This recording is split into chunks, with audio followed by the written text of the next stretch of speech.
O Senhor esteja convosco. Ele está no meio de nós. Proclamação do Evangelho de Jesus Cristo segundo Lucas. Glória a vós, Senhor.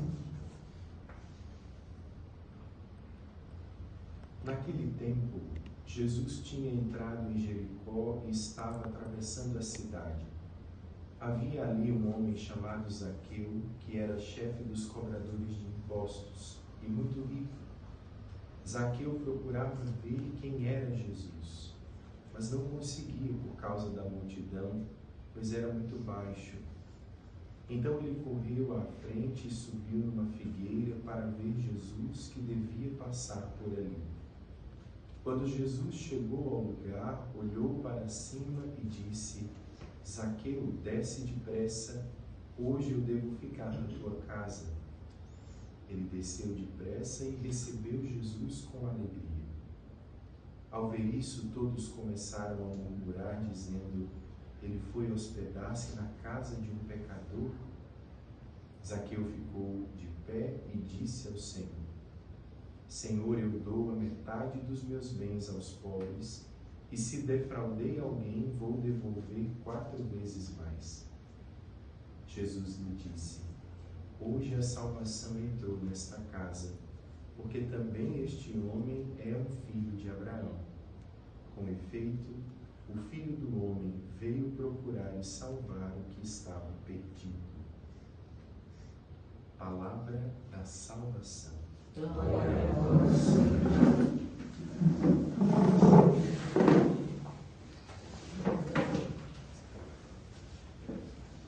Meus irmãos, minhas irmãs, liturgia da palavra dessa terça-feira da 30ª semana do tempo comum vem trazendo um tema, principalmente na primeira leitura, difícil da gente refletir, acolher e viver nos dias de hoje, que é o tema do martírio. O que nós estamos dispostos a fazer por causa da nossa fé? Diante de um mundo que a correnteza vai para um lado totalmente diferente do lado que Deus gostaria que nós fôssemos. E aqueles que decidem fazer diferente precisam remar com todas as suas forças contra essa correnteza. Na primeira leitura nós vemos a figura deste mártir, um mártir do Antigo Testamento, chamado Eleazar, da turma, da família dos Macabeus. Os Macabeus foram uma família de homens e mulheres fiéis a Deus, mesmo em meio às tribulações, e até mesmo em meio às ameaças de morte. O que nós vimos na primeira leitura foi um homem que morreu pela sua fé. Não arredou o pé, como a gente diz aqui no Nordeste. O rei lança um decreto, o rei era pagão, lança um decreto dizendo que todos devem aderir aos costumes pagãos. Que não existe essa história de você ficar fechadinho no seu grupo, vivendo apenas os seus costumes. Todos precisam viver uma única fé, uma única religião. E essa história chega então nos ouvidos de Eleazar, que é obrigado a comer carne de porco. Era um costume que o povo de Israel não tinha. Era um costume que feria a aliança, feria o relacionamento com Deus. A lei de Moisés, que era seguida pelo povo judeu. Então Eleazar diz: eu não vou comer. E aí os amigos chegam perto dele e falam: não, faça o seguinte, você mesmo prepara então a carne, vamos fazer de conta que vamos colocar uma outra carne, e aí você come para que as pessoas achem que você está comendo a carne sacrificada aos ídolos. A gente engana eles. Faça isso, Eleazar, para você não morrer. Vamos enganá-los. E aí ele fala: não. Primeiro, que isso não diz de mim. Segundo, que isso desonraria a minha fé e os meus cabelos brancos. Mesmo que eu morra, eu não comerei. E então todo aquele desejo de ajudar Eleazar se torna uma brutalidade e ele então é morto por causa da sua fé.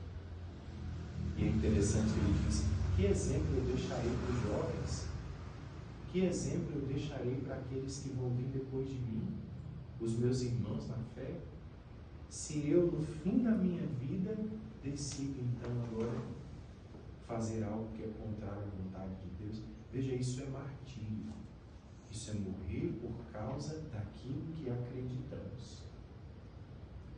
Graças a Deus, hoje a gente não vive mais esse tipo de coisa, né? Está chegando os fins dos tempos e provavelmente voltaremos a viver isso. Alguns, talvez não todos. Em alguns países já se vive isso de maneira muito encoberta, muito discreta. Muitos cristãos estão dando a sua vida por causa da sua fé em outros países. Mas, mesmo hoje nós não vivendo esse tipo de realidade, nós somos chamados a viver o martírio que o Papa Bento XVI chamou de martírio branco.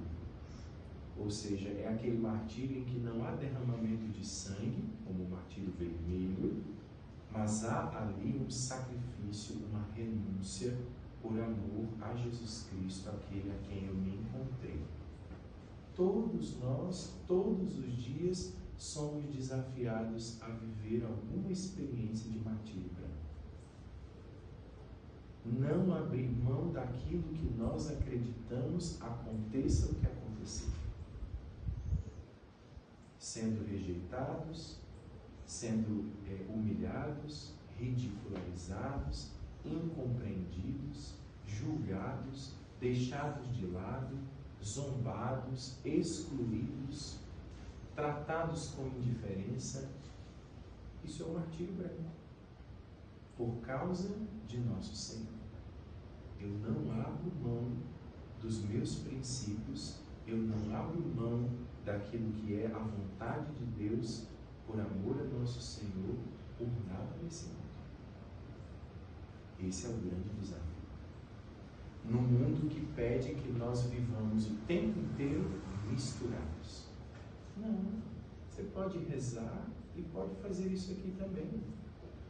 Você pode ir na missa e pode viver assim também. Você pode rezar na sua casa e também fazer isso aqui. Pare de ser tão radical. Essas coisas são de lá do passado. Olha aí as experiências do martírio. E infelizmente, muitos de nós acabamos dando um passo para trás, quando é hora de dar um passo para frente. Nas nossas famílias, por respeito humano, por medo de perder pessoas, por medo de perder amizades, vamos perdendo a nossa salvação dia a dia, porque estamos com medo de perder coisas que passam. Por isso que o próprio Bento XVI também, em determinado momento da sua vida, disse: nós precisamos aguentar firmes até o fim no que diz respeito à nossa fé, mesmo que nós voltemos a ser apenas 12. Olha que forte. Mesmo que a Igreja de Cristo volte a ser apenas 12, como era no início, nós precisamos aguentar firmes até o fim. E aguentar firmes até o fim é o quê?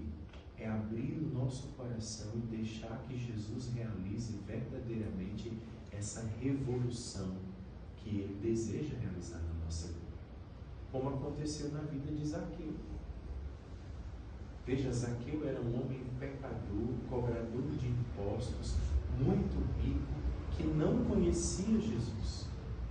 Mas Zaqueu abriu um pedacinho do seu coração, uma fresta do coração de Zaqueu. Lucas vai dizer: Zaqueu procurava ver quem era Jesus. Olha aí, a fresta no coração de Zaqueu. A ponto de Zaqueu subir naquela árvore para poder ver quando Jesus passasse, porque ele era baixinho. Só que a grande questão aqui era que Zaqueu procurava ver quem era Jesus e Jesus procurava ver Zaqueu. Na verdade, em primeiro lugar, Jesus procurava ver Zaqueu. E a consequência foi a abertura do coração de Zaqueu. Por isso que quando os dois se encontram, quando os dois se veem, quando eles se olham, Jesus diz: Zaqueu, como alguém que já conhece, desce daí. Hoje eu tenho que ficar na tua casa.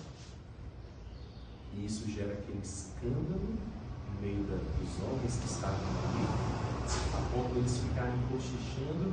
Ele vai para a casa de um pecador. E quando Jesus está na casa de Zaqueu, que bonito, Zaqueu abriu totalmente o coração para Jesus. Como é que a gente sabe disso? Pela mudança radical da vida de Zaqueu.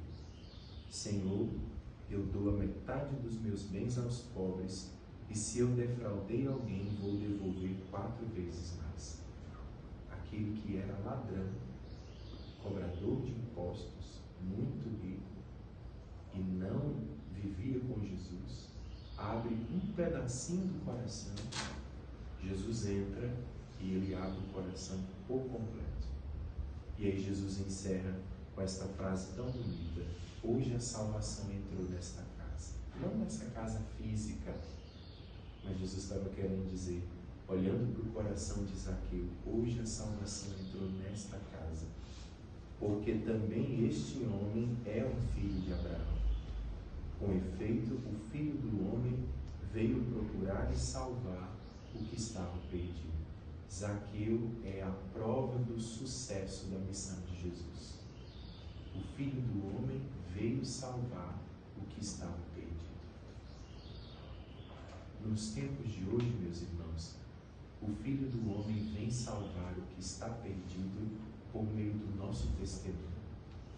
Agora, se nós damos um passo para trás, quando é hora de dar um passo para frente e assumir corajosamente a nossa fé, como é que o Filho do Homem salvará o que está perdido por aí?